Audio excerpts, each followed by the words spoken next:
morning, dear students. Today we'll discuss in this video lecture class 8th subject chemistry, chapter number 2, materials, metal and non-metals. This is first lecture part 1, and this lecture will complete some basic concept and physical properties of metal and non-metal, या you can simply say the difference between physical properties of metals and non metals. तो normal तौर पे आपने देखा होगा कि जो भी हम 8th क्लास तक की पढ़ते हैं उसे साइंस कहते हैं, बट यहाँ पर हम केमिस्ट्री यूज इसलिए कर रहे हैं कि हमने क्लास को साइंस सब्जेक्ट को क्लासिफाई किया है फिजिक्स, केमिस्ट्री और बायोलॉजी अलग अलग चैप्टर्स में। तो आज हम जो डिस्कस करने वाले हैं वो सेकंड चैप्टर है केमिस्ट्री पार्ट का। First chapter synthetic fibre and plastic we have already covered, and today will cover second chapter materials, metal and non metals. So let's start.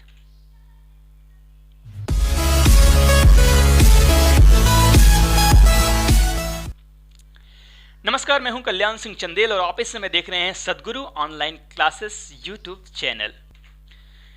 तो चलिए देखते हैं आज के इस वीडियो लेक्चर में हम बात करने वाले हैं materials, metals and non metals की। तो नॉर्मल तौर पे ये जो क्लासेस इस समय हम ले रहे हैं, इस समय जो वीडियो बना रहे हैं, ये बहुत ही डीप स्टडी करने वाले स्टूडेंट्स के लिए हैं जो चाहते हैं कंपटीशन में भाग लेने के, या जो भी कम्पिटिटिव एग्जाम लाइक NTSC वगैरह क्रैक करना है, उस पर पार्टिसिपेट करना है, तो उसके लिए उनके स्टडी के लिए मटेरियल्स मैं तैयार कर रहा हूँ, जिसमें हम बहुत डीपली और बहुत बेसिक कंसेप्ट भी यहाँ पर कवर करने वाले हैं। तो बने रहिए मेरे साथ, एक एक चीज़ सीखेंगे, डीपली सीखेंगे, ताकि कोई भी क्वेश्चन हमसे मिस ना हो जाए। तो चलिए सबसे पहले देख लेते हैं टॉपिक्स इन दिस चैप्टर, यानी इस चैप्टर में हम कौन कौन से टॉपिक कवर करने वाले हैं। तो नॉर्मल तौर पे अगर हम बात करें कौन कौन से टॉपिक यहाँ पर हम कवर करेंगे, तो मैं आपको सारी चीज़ें वन बाय वन डिस्क्राइब कर देता हूँ। फर्स्ट हम डिस्कस करेंगे यहाँ पर इंट्रोडक्शन पार्ट की, यानी इस टॉपिक का इंट्रोडक्शन क्या है, ठीक है। सेकेंड हम बात करेंगे फिजिकल प्रॉपर्टीज़ की, मेटल्स और नॉन मेटल्स की, जो कि हम इसी लेक्चर में अभी जस्ट इंट्रोडक्शन के बाद हम क्लियर करेंगे। इसके बाद सेकेंड लेक्चर जो हम बनाएंगे वो हम बताएंगे केमिकल प्रॉपर्टीज़ ऑफ मेटल्स और नॉन मेटल्स, यानी मेटल्स और नॉन मेटल्स की जो केमिकल प्रॉपर्टीज़ होंगे वो हम डिस्कस करेंगे, जैसे reaction of metals with air, यानी हवा के साथ, पानी के साथ। दूसरा है reaction of metal with water, पानी के साथ रिएक्शन क्या होगी, डाइल्यूट एसिड के साथ रिएक्शन क्या होगी, या भी किसी भी मेटल्स की मेटालिक साल्ट के साथ रिएक्शन क्या होगी, वो हम पढ़ेंगे सेकेंड लेक्चर में। थर्ड लेक्चर में हम बात करेंगे रिएक्टिविटी सीरीज की, यानी जितने भी मेटल्स हैं उनकी रिएक्टिविटी किस बेस पे डिसाइड की जाती है और कैसे रिएक्टिविटी सीरीज बनी हुई है। उसके बाद उसी में हम डिस्कस करेंगे reaction of metals with non metals के साथ रिएक्शन जो होगी। आयनिक कंपाउंड्स की हम डिस्कशन करेंगे, प्रॉपर्टीज ऑफ आयनिक कंपाउंड्स की बात करेंगे, ऑक्यूरेंस ऑफ मेटल्स की बात करेंगे, और use of metals and non metals के जितने भी यूजेस होंगे वो हम particular one by one discuss करेंगे।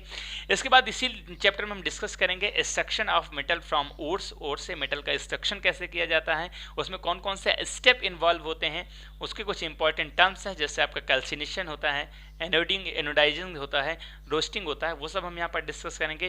फिर लास्ट में हम बात करेंगे रिफाइनिंग ऑफ मेटल्स की, यानी इलेक्ट्रोलिसिस की, और इसी चैप्टर में हम डिस्कस करेंगे कोरोजन की और उसके प्रिवेंशन की मेथड की। तो 8th क्लास के साइंस के केमिस्ट्री में आप खुद अंदाजा लगा सकते हो, इतने सारे टॉपिक्स यदि हम कवर करेंगे तो क्या कोई भी क्वेश्चन बाहर से आपसे पूछा जाने वाला है क्या?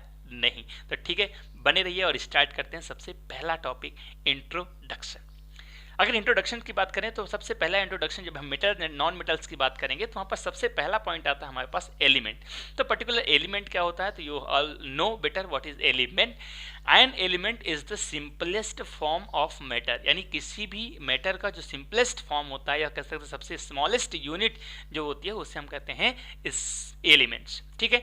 That can not be split into simplest substance, जिसको हम फर्दर सिंपलेस्ट सब्सटेंस में कन्वर्ट नहीं कर सकते हैं, तोड़ नहीं सकते हैं, और बिल्ट और ना ही हम इसको बना सकते हैं from simpler substance by any ordinary chemical और फिजिकल मेथड। तो बहुत आसान लैंग्वेज में आपको समझा देता हूं कि एलिमेंट क्या होता है, किसी भी मैटर का सबसे सिंपलेस्ट फॉर्म होता है, उसको ना तो हम छोटे छोटे सिंपल फॉर्म में तोड़ सकते हैं और ना छोटे छोटे सिंपल फॉर्म से उसको बना सकते हैं, ना चाहे आप कोई केमिकल मेथड लगा दो या फिर फिजिकल मेथड, ठीक है। That's called elements, and there are 118 elements. ये बहुत ही इंपॉर्टेंट क्वेश्चन है कि आज की डेट में 118 एलिमेंट known यानी discovered to us, out of which 92 are naturally occurring while the rest have been prepared artificially। तो यहाँ पर बहुत इंपॉर्टेंट पॉइंट ये भी है कि आज की डेट में हमारे पास 118 एलिमेंट डिस्कवर्ड हैं, जिसमें से 92 एलिमेंट्स ऐसे हैं जो नेचुरली यानी आपको प्राकृतिक रूप में मिलते हैं, जबकि इसके अलावा जितने भी एलिमेंट्स हैं वो सभी आर्टिफिशियल मैन मेड हैं या सिंथेटिक यू कैन से उनको बनाया जाता है। एलिमेंट आर फर्दर क्लासिफाइड, इसके बाद हमने एलिमेंट को फर्दर क्लासिफाइड किया है किस फॉर्म में, मेटल्स के रूप में और नॉन मेटल्स के रूप में। और यहाँ पर तीसरा फॉर्म है metalloid based on their properties, यानी जितने भी एलिमेंट्स हैं उनकी प्रॉपर्टीज के बेस में हम इनको क्लासिफाई किए हैं। क्लासिफिकेशन क्या है किस फॉर्म में, मेटल्स के रूप में, नॉन मेटल्स के रूप में और मेटेलॉइड्स के रूप में। अब हम बात करेंगे अबाउट 91 यानी 118 में से लगभग 91 of the 118 elements in the periodic table और मेटल्स, यानी 118 में से लगभग 91 जो मेटल्स एलिमेंट्स हैं वो क्या हैं, मेटल्स हैं, और इसके अलावा जितने हैं या तो वो नॉन मेटल्स हैं या फिर मेटेलॉइड्स हैं। दूसरी चीज यहाँ पर सबसे इंपॉर्टेंट पॉइंट ये भी आती है कि some elements appear in both metallic and non metallic forms, यानी कुछ एलिमेंट्स ऐसे होते हैं जो मेटेलिक और नॉन मेटेलिक दोनों फॉर्म में भी रखे जाते हैं, उनको हम बोलते हैं मेटेलॉइड्स। यानी ऐसे एलिमेंट जिनमें मेटल्स और नॉन मेटल्स दोनों की प्रॉपर्टीज मिलती हैं उसे हम कहते हैं मेटेलॉइड। फिलहाल इस चैप्टर में सिर्फ हम दो ही पॉइंट की डिस्कवरी करेंगे या डिस्कस करेंगे, एक मेटल्स की और दूसरी नॉन मेटल्स की, ठीक है। इसके बाद अगर हम बात करें एग्जांपल्स ऑफ मेटल्स की, कौन कौन से मेटल्स हैं, तो लगभग 91 एलिमेंट्स हैं जिन्हों मेटल्स के रूप में देखे जाते हैं। उसमें से कुछ एग्जांपल्स मैंने यहाँ पर आपके लिए ला के रखे हैं। पहला है आयरन यानी फेरियम, दूसरा एल्यूमिनियम, सिल्वर एंड कॉपर, ये सभी मेटल्स हैं। जबकि अगर हम बात करें एग्जांपल्स ऑफ नॉन मेटल्स की, तो उसमें आपका आता है हाइड्रोजन, आता है नाइट्रोजन, सल्फर, ऑक्सीजन, ये सभी क्या हैं, नॉन मेटल की कैटेगरी में रखे गए हैं। अब हम अपने मेन टॉपिक पे आ जाते हैं, physical properties of metals and non metals, जो कि हम यहाँ पर डिस्कस करने वाले हैं। तो या तो हम physical properties metal non metal कहते हैं, या फिर simply you can say difference between metals and non metals. तो इसको बहुत डीपली हमने आपको स्टडी के लिए रखा है ये पोर्शन, ताकि आपको आसानी से समझ में आ जाए कि नॉर्मल तौर पर जो आपकी कंपटीशन की जो बुक है फाउंडेशन की, वहाँ पर अगर आप देखेंगे तो ऐसा कोई भी टॉपिक नहीं है कि है भी तो बहुत शार्ट फॉर्म में है। तो अगर हम बात करें बुक में, तो बुक में आपके मेटल्स की प्रॉपर्टीज अलग दी हुई है, नॉन मेटल्स की प्रॉपर्टीज अलग दी हुई है, लेकिन यहाँ पर आपको बहुत आसानी से समझ में आ जाए इस बात को देखते हुए हमने मेटल्स और नॉन मेटल्स को उनकी प्रॉपर्टीज के बेस में एक साथ डिफरेंस दिखाया है, ताकि आपको सारी चीज़ें आसानी से समझ में आ जाए। तो यहाँ पर अगर हम बात करें तो हमने इसको 3 पार्ट में डिवाइड किया है। पहला पार्ट है आपका किसका, प्रॉपर्टीज का, दूसरा पार्ट है आपका मेटल्स का, और तीसरा नॉन मेटल्स का। यानी प्रॉपर्टीज के बेस में मेटल और नॉन मेटल के बीच में हम डिफरेंस दिखाएंगे। तो सबसे पहली प्रॉपर्टीज है हमारे पास लस्टर्स। लस्टर्स मतलब होता है चमक, ठीक है, चमक। तो चमक अगर बात करें मेटल्स में होती है क्या, तो मेटल्स हैव शाइनिंग सरफेस, यानी जितने भी मेटल्स होते हैं उनकी सरफेस शाइनिंग होती है, चमकदार होते हैं। जबकि नॉन मेटल्स की बात करें तो they do not have shining, non metals में कोई भी शाइनिंग नहीं होती है सरफेस एक्सेप्ट आयोडीन। तो यहाँ पर मैं कुछ चीज़ें और बताने वाला हूँ, जहाँ पर नॉर्मल तौर पर हम बात करते हैं कुछ चीज़ें मेटल्स होती हैं, कुछ चीज़ें नॉन मेटल्स होती है, लेकिन मैंने बताया था कि कुछ सब्सटेंस ऐसे होते हैं, कुछ एलिमेंट्स ऐसे भी होते हैं जहाँ पर मेटल की प्रॉपर्टीज भी मिलती हैं और नॉन मेटल्स की प्रॉपर्टीज भी मिलती हैं। तो उसको हमें मेटल कंसीडर करना चाहिए या नॉन मेटल कंसीडर करना चाहिए। तो मैं आपको बता देता हूं कि जिसकी प्रॉपर्टीज ज्यादा मिलते हैं उस फॉर्म में उसको कंसीडर किया जा सकता है। तो कुछ चीजें यहां पर आपको आएंगी जो मेटल्स होने के बावजूद भी नॉन मेटल की प्रॉपर्टीज दिखाएंगी, या कुछ नॉन मेटल्स होंगे जो मेटल्स की प्रॉपर्टीज को भी दिखाई देंगे, उनको हम एक्सपेंशन कहेंगे, अपवाद के रूप में लेंगे। जैसे यहाँ पर मैंने बताया कि जितने भी मेटल्स होते हैं वो सभी मेटल्स क्या होते हैं, शाइनिंग सरफेस होते हैं, यानी लस्टर्स होते हैं। जबकि नॉन मेटल में कोई भी शाइनिंग सरफेस नहीं होती है। बट नॉन मेटल में हमारे पास एक एलिमेंट आता है आयोडीन, जिसका जो सिंबल होता है वो आई होता है, ठीक है, आयोडीन का। तो आयोडीन क्या है, नॉन मेटल है, उसके बावजूद भी उसकी सरफेस जो होती है शाइनिंग होती है, लस्टर्स की प्रॉपर्टीज होती है, तो इसको हम बोलेंगे एक्सपेक्शन, ठीक है। ये हो गया आपका एक्स। अब नेक्स्ट प्रॉपर्टी हमारे पास है हार्डनेस। हार्डनेस मतलब आपको पता है कठोर और सॉफ्ट, ठीक है, हार्ड एंड सॉफ्ट। ये प्रॉपर्टी होती है हार्डनेस की। तो नॉर्मल तौर पर जितने भी मेटल्स होते हैं दे आर जनरली हार्ड, यानी मेटल्स क्या होते हैं, जनरली हार्ड होते हैं एक्सेप्ट सोडियम। यहाँ पर भी कुछ एक्सेप्शंस हैं, कौन कौन से, सोडियम है अपने पास, लिथियम है एंड पोटेशियम है। ये तीनों मेटल हैं, हार्ड होने चाहिए, लेकिन हार्ड होने के बावजूद भी ये तीनों में एक्सेप्शन है कि ये तीनों क्या होते हैं, सॉफ्ट होते हैं। एंड विच और सॉफ्ट, बहुत सॉफ्ट होते हैं, और यदि हम चाकू से काटने की कोशिश करेंगे तो आसानी से काट सकते हैं। तो जनरली अगर हम बात करें तो मेटल्स क्या होते हैं, हार्ड होते हैं, यानी 91 मेटल्स की मैं बात करें तो सभी हार्ड होते हैं, लेकिन 3 को अगर हम एक्सेप्शन में रख देते हैं, किसका, सोडियम, लिथियम और पोटेशियम को, तो ये सॉफ्ट होते हैं। तो ये भी चीज़ें यहाँ पर आपको बहुत ही इंपॉर्टेंट ध्यान रखने की आवश्यकता पड़ेगी। नेक्स्ट है आपका नॉन मेटल्स की बात करें तो जनरली सॉफ्ट, यानी जितने भी नॉन मेटल्स होते हैं वो क्या होते हैं, जनरली सॉफ्ट होते हैं। यहाँ पर भी कुछ एक्सेप्शन है, क्या है एक्सेप्शन, डायमंड। डायमंड आपका नॉन मेटल है, कार्बन का एलोट्रॉप्स है, कार्बन चूंकि नॉन मेटल है तो डायमंड भी आपका क्या हो गया, नॉन मेटल हो गया। इसके बावजूद डायमंड इज कह सकते हैं हार्डेस्ट नेचुरल सब्सटेंस, यानी पूरी पृथ्वी पर अगर हम बात करें सबसे हार्ड कौन सी चीज है तो वो आपका क्या है, डायमंड है। जबकि किसकी प्रॉपर्टीज है, मेटल की, तो ये भी आपका एक्सेप्शन माना जाएगा। ठीक है, नेक्स्ट प्रॉपर्टीज है हमारे पास स्टेट। स्टेट मतलब सॉलिड, लिक्विड और गैस। अगर हम जनरली बात करें सॉलिड, लिक्विड और गैस की प्रॉपर्टीज की बात करें तो जितने भी मेटल्स होते हैं एग्जिस्ट इन सॉलिड स्टेट, यानी सभी मेटल क्या होते हैं, सॉलिड स्टेट में होते हैं। और यहाँ पर एक एक्सेप्शन है मर्क्यूरी का। मरकरी क्या होता है, मरकरी Hg यानी पारा। तो मरकरी का जो मेल्टिंग पॉइंट होता है बहुत लो मेल्टिंग पॉइंट होता है, जिसकी वजह से वो रूम टेम्परेचर पर भी मेल्ट हो जाता है। तो जब रूम टेम्परेचर मिलता है 25 डिग्री सेंटीग्रेड तो मेल्ट होकर लिक्विड स्टेट में कन्वर्ट हो सकता है। तो यहाँ पर इसको हम एक सिस्टम ले लेते हैं कि मर्क्यूरी एक ऐसा मेटल है जो कि लिक्विड स्टेट में पाया जाता है, बाकी सभी मेटल्स क्या हैं, सॉलिड स्टेट में पाए जाते हैं।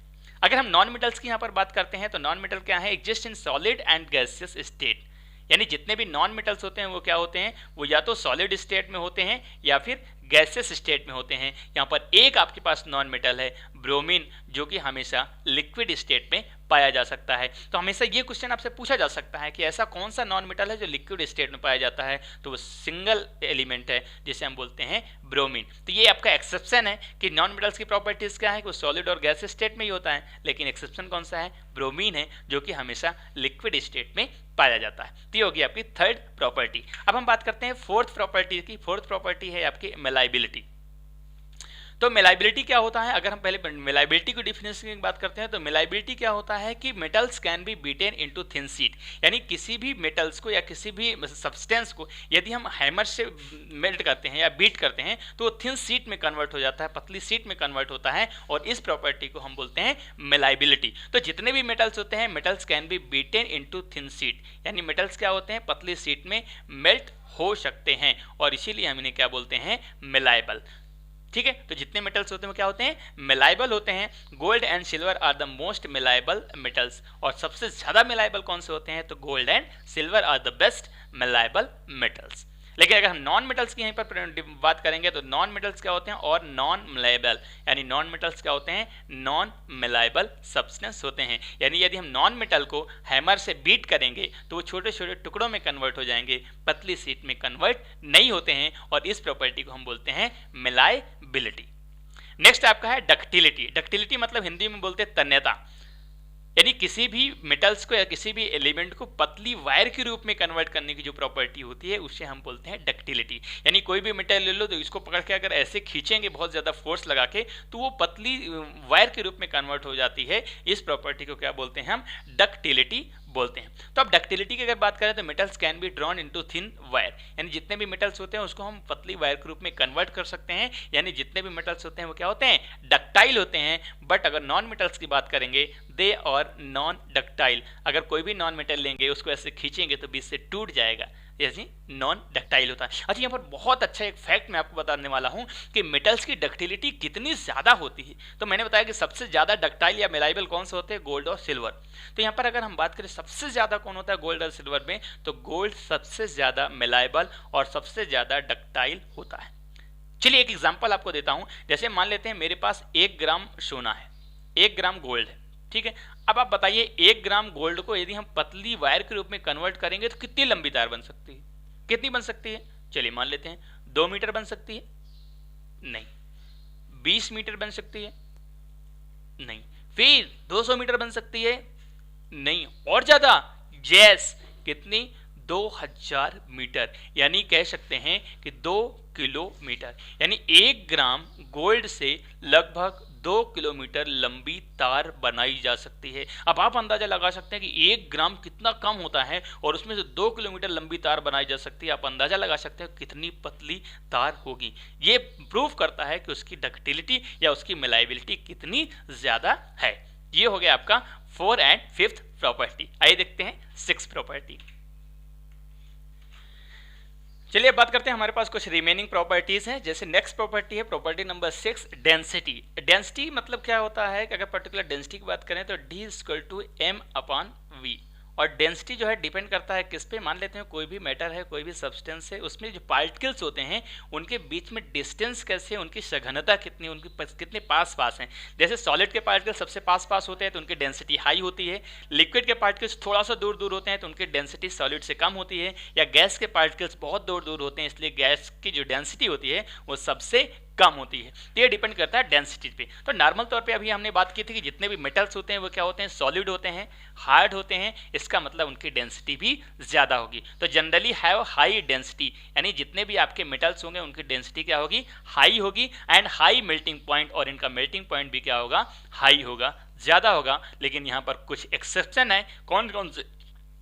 यहाँ पर है आपका सोडियम और पोटेशियम। ये दोनों ऐसे एलिमेंट हैं जिनका मेल्टिंग पॉइंट लो है, लगभग कह सकते हैं कि 40 से 50 डिग्री सेंटीग्रेड पर ये मेल्ट होना स्टार्ट हो जाते हैं।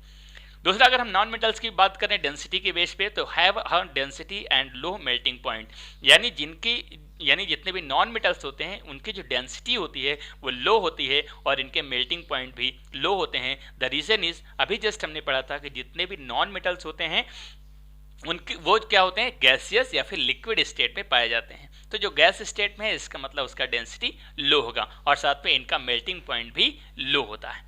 अब हम बात करेंगे सोनोरस। सोनोरस का मतलब होता है स्वीट साउंड प्रोड्यूस करने। स्वीट साउंड कौन प्रोड्यूस करता है? तो नॉर्मल तौर पर जितने भी मेटल्स होते हैं क्या होते हैं, वो सोनोरस होते हैं, यानी metals produce a sound on sticking, यानी जितने भी मेटल्स होते हैं वो स्वीट साउंड प्रोड्यूस करते हैं जब हम उस पर आघात करते हैं, जब हम उसका हार्ड सरफेस पे आघात करते हैं। तो नॉर्मल तौर पे ये होता है। लेकिन अगर हम बात करें नॉन मेटल्स की तो दे और नॉन सोनरस, यानी जो नॉन मेटल्स होते हैं उनकी सोनोरिटी नहीं होती है, नॉन सोनरस होते हैं, यानी उस पर यदि हम आघात करते हैं, उस पर मारते हैं तो कोई भी स्वीट साउंड प्रोड्यूस नहीं होती है। और यही रीजन है कि जितने भी वेल बनाई जाती हैं, घंटियां बनाई जाती हैं, चाहे मंदिर की घंटी हो, स्कूल की घंटी हो, उसको हम मेटल की बनाते हैं ताकि जब हम उसमें आघात करें तो स्वीट साउंड प्रोड्यूस हो। ठीक है, तो metals are sonorous and non metals are non sonorous. That are 6 and 7 properties. आइए देखते हैं नेक्स्ट प्रॉपर्टी। नेक्स्ट प्रॉपर्टी है हमारे पास property number 8, that is conductor of heat and electricity. Heat and electricity conductor, conduct करना मतलब एक स्थान से दूसरे स्थान तक ले जाना। तो नॉर्मल तौर पे जब हम हीट की बात करते हैं तो उसके कंडक्टर का मतलब क्या होता है, मैं आपको यहाँ पर बता देता हूँ। जैसे मान लेते हैं कोई भी मेरे पास मेटल है या नॉन मेटल है, कोई भी सब्सटेंस है, इस सब्सटेंस को यदि मैं एक हिस्से में यहाँ पर हीट करना शुरू करूँ, गर्म करना शुरू करूँ यहाँ पर, ठीक है, ये मैं इसको गर्म करना स्टार्ट कर देता हूँ। तो जब हम गर्म करते हैं तो चूंकि अपन जब गर्म करते हैं तो सिर्फ पर्टिकुलर इस सरफेस को अपन गर्म कर रहे हैं, लेकिन अगर हीट धीरे धीरे यहाँ तक पहुँच जाए, इस सरफेस तक हीट पहुंच जाए, इसका मतलब हीट कंडक्ट हो रही है। और अगर एक सरफेस से दूसरे सरफेस तक हीट नहीं जाती है तो इसका मतलब कंडक्ट नहीं कर रही है। तो जो हीट कंडक्ट करता है उसको गुड कंडक्टर बोलते हैं, और जो हीट कंडक्ट नहीं करता उसको हम बोलते हैं बैड कंडक्टर। तो नॉर्मल तौर पर जितने भी metals are good conductors of heat and electricity. जितने भी मेटल्स होते हैं वो क्या होते हैं, गुड कंडक्टर्स होते हैं, किसके, हीट के भी और इलेक्ट्रिसिटी के भी। यानी यदि हम इधर से हीट करेंगे तो हीट इधर पहुंच जाएगी, और उसी तरह यदि हम इलेक्ट्रिसिटी इधर प्रोवाइड करें तो इधर भी इलेक्ट्रिसिटी पहुंच जाती है। और यही रीजन है कि जितने भी वायर्स बनाई जाती हैं, तार बनाई जाती हैं इलेक्ट्रिसिटी के लिए, वो सभी क्या होती हैं, मेटल से बनी होती हैं। क्यों? क्योंकि that are good conductors of electricity. यहाँ पर दो पॉइंट्स हैं, एक आपका सिल्वर Ag यानी कॉपर Cu, ये दोनों क्या होते हैं, बेस्ट कंडक्टर ऑफ हीट होते हैं। अगर आपसे जैसे अभी हमने बात की थी कि मिलाइबिलिटी सबसे ज़्यादा किसकी होती है, तो सिल्वर और गोल्ड की होती है। तो उसी तरह अगर हम बात करें गुड कंडक्टर ऑफ हीट कौन से होते हैं, तो वहाँ पर दो नाम आते हैं, एक आपका सिल्वर और दूसरा आपका कॉपर। ये क्या होते हैं, बेस्ट कंडक्टर होते हैं किसके, हीट के। लेकिन अगर हम बात करें दूसरा बैड कंडक्टर या पुअर कंडक्टर्स की बात करें तो लेड और मर्क्यूरी ये दो ऐसे मेटल हैं that are poor conductor of heat. तो ये दो पॉइंट भी बहुत ज़्यादा इंपॉर्टेंट है आपके एग्जाम पॉइंट ऑफ व्यू से, तो ये ध्यान रखेंगे। दूसरा अगर हम बात करें कंडक्टिविटी के आधार पर आपके जो नॉन मेटल्स होते हैं उनकी प्रॉपर्टीज क्या होती हैं, तो non metals are poor conductor of heat and electricity, यानी जितने भी नॉन मेटल्स होते हैं उनकी कंडक्टिविटी क्या होती है, that are the poor conductor of heat and also electricity. यहाँ पर एक एक्सेप्शन है, आपको बहुत अच्छे से डिफाइन कर देता हूँ।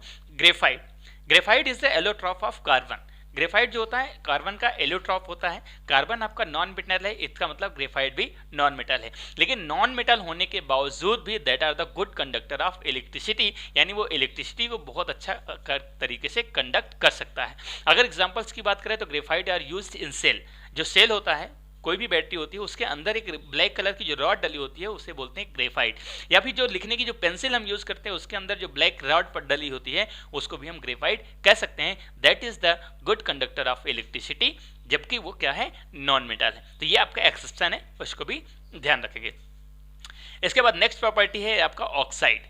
ऑक्साइड मतलब क्या होता है कि जब भी कोई भी मेटल या कोई भी एलिमेंट ऑक्सीजन के साथ रिएक्ट करता है तो ऑक्साइड बनाता है। यदि कोई मेटल ऑक्सीजन के साथ रिएक्ट करेगा तो मेटालिक ऑक्साइड, और यदि कोई नॉन मेटल मेटल के साथ रिएक्ट करेगा तो नॉन मेटालिक ऑक्साइड फॉर्म करता है। तो आप देख लेते हैं मेटल और नॉन मेटल के ऑक्साइड में डिफरेंस क्या होता है। तो जितने भी मेटालिक ऑक्साइड होते हैं तो metallic oxide are basic in nature, यानी जितने भी मेटल के ऑक्साइड बनते हैं उनका नेचर क्या होता है, बेसिक नेचर का होता है। जबकि अगर नॉन मेटालिक ऑक्साइड की बात करें, यानी नॉन मेटल जब ऑक्सीजन के साथ रिएक्ट करके ऑक्साइड बनाते हैं तो क्या होता है, एसिडिक इन नेचर। एसिडिक मतलब अम्ल और बेसिक मतलब क्षार।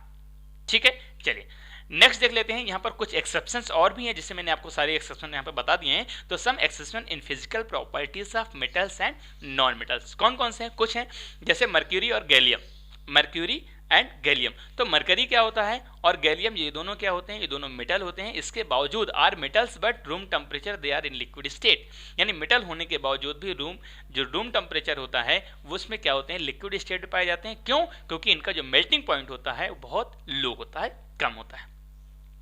नेक्स्ट आपका metal have high melting point, metals का जो मेल्टिंग पॉइंट होता है बहुत हाई होता है, but mercury is low melting point, mercury का जो मेल्टिंग पॉइंट होता है वो कम होता है। नेक्स्ट प्रॉपर्टीज है metal generally sink in water due to the high density, यानी जितने भी मेटल्स होते हैं उनकी जो डेंसिटी होती है वो बहुत ज़्यादा होती है, इसकी वजह से वो पानी में डूब जाते हैं। पर यहाँ पर एक्सेप्शन है किसका, लिथियम एंड सोडियम। लिथियम और सोडियम और पोटेशियम ये तीन मेटल ऐसे हैं जिनको पानी में डालते हैं तो ये फ्लोट करते रहते हैं, उतराते रहते हैं। The density of this element is lower than the water, क्यों, क्योंकि इनकी डेंसिटी वाटर से कम होती है और इसलिए ये उसमें डूबते नहीं है। नेक्स्ट एंड लास्ट पॉइंट है, most of the non metals have very low density. ज़्यादातर मेटल्स की क्या होती है, डेंसिटी बहुत लो होती है, बहुत कम होती है। और यहाँ पर एक्सेप्शन है किसका, डायमंड का। आपको पता है कि diamond hardest substance, natural substance है अर्थ का, तो इसकी डेंसिटी भी बहुत ज़्यादा होती है। And form of carbon is strongest known substance, सबसे मजबूत पदार्थ होता है। तो ठीक है, तो ये एक्सेप्शन है, ऑलरेडी मैंने पहले भी डिस्कस किया था और लास्ट में भी आपको बता दिया, ताकि कोई भी कन्फ्यूजन कहीं से कहीं तक ना रहे।